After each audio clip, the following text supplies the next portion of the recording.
The radical trans movement has got politicians terrified, jumping through hoops, including former Prime Minister Julia Gillard, who was asked in Adelaide on Friday to define a woman.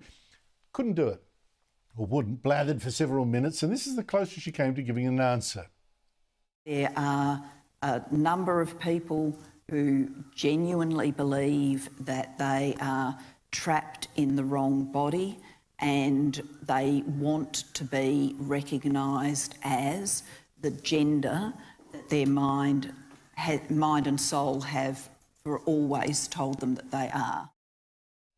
But Julia, are they a woman? That still has an answer. Meanwhile, British feminist Kellie-Jay Keen, she's issued the entire leadership of the Victorian Liberals, including leader John Pesutto, with defamation concerns notices, giving them 28 days to apologise and pay compensation for falsely accusing her last year of having links with Nazis when some neo-Nazis gatecrashed a protest in Melbourne demanding women-only spaces.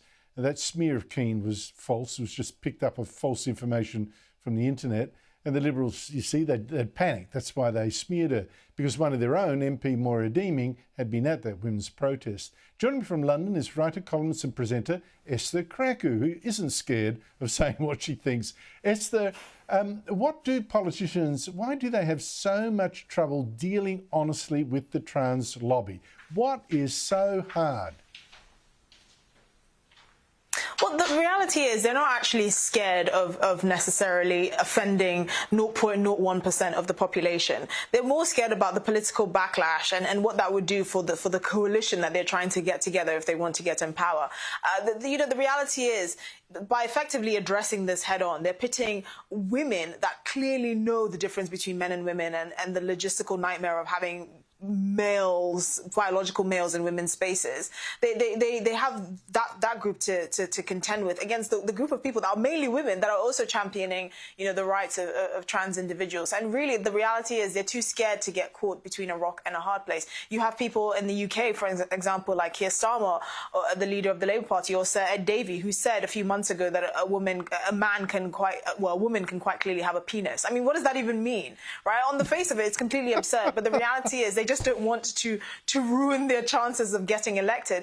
But actually, by not taking a side, that's exactly what they're doing. At the end of the day, most people are not walking around concerned about how someone identifies or what they would like to be known as or anything like that. We're looking for clarity in law.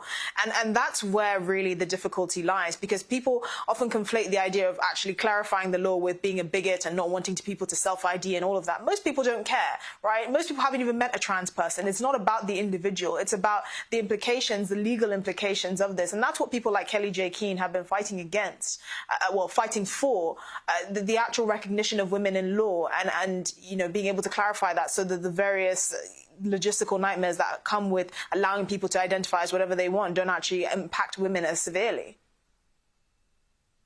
Yeah, I'd also add another thing. If a politician can't even tell you honestly what's what in this space, then what else don't they dare tell you that's true?